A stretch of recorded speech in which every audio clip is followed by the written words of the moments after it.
15, 16 અને 17મી તારીખે એનું પાણી એ કેનાલોની અંદર ચાલુ થઈ જશે.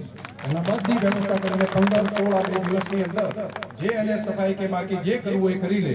પરંતુ 17મી તારીખે સાંજ પહેલા નર્મદાનું પાણી એ કેનાલોની અંદર ચાલુ થઈ જશે. જાણ કરવી હોય બધાને કરી દેજો. અહીંથી જાહેરમાં અત્યારે બધાને તમને આજે વાત કરી રહ્યો છું કે આ કામ અને પાણી પછી ધમધોકાર ચાલુ રાખશે. અને ક્યાંક ક્યાંક પેલા ખાતા હોય ને તો ખોલાવજો હો. 1 રૂપિયો કે જમા નથી કરાવતો તો આખા ગામ વચ્ચે 2-4 તો કાંઠા થો કે એને મંજૂરી તો લેવાય ને. એના માટે કામ તો કરવું પડશે કે આ મંજૂરી માટે ક્યાં ખમતો ભાગો પિયાવો વધારે નહીં તો 2-4 કરો. નહીતર આ પેલું પિયત ને બિન પિયત આવ્યું એ ટાઈમે મારા તો માથાકૂટ થઈ. મને કે કિસાન સંઘના આગેવાનો છે મારે કેવું છે. ત્યાં મારી પાસે પ્રશ્ન આવ્યો કે તમે તો અહીંયા એક પિયત કરતા જ નથી અને બિન પિયતના ભાવ ઓછા હતા આ ચૂકવવામાં, પિયતના વધારે હતા. એટલે કીધું કે પિયત છે નથી કરે, બોર નથી, કનેક્શન લાઇટનું નથી, નર્મદાનું પાણી એ વાપરતા નથી.